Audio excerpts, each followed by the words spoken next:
I think the benefits for the participants about this program falls into two categories. One is getting a clarity on your own role as a board member. So what does that mean for me to be a board member? But the second benefit, I think, is that you also understand what are the ingredients of a high-performing board. So what the impact would have on board members or individual members.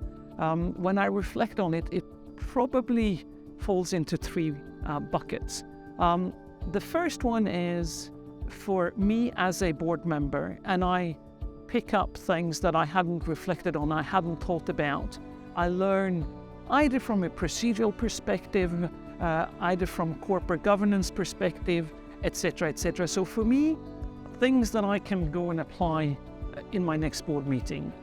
The second practical thing that I maybe have as a participant is that I find suggestions on how I can go back to my colleagues and say, these are the things that we could potentially do better together.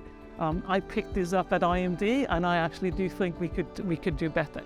And the third one, as always, when you come to IMD, is the network and the diversity of the group.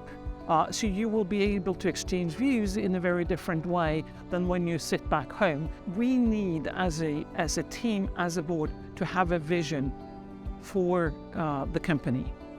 So you often have management tell you about what their mission and vision, but as a board, you actually have to have a vision of where you want to take this organization or company. And that was a really practical takeaway for me.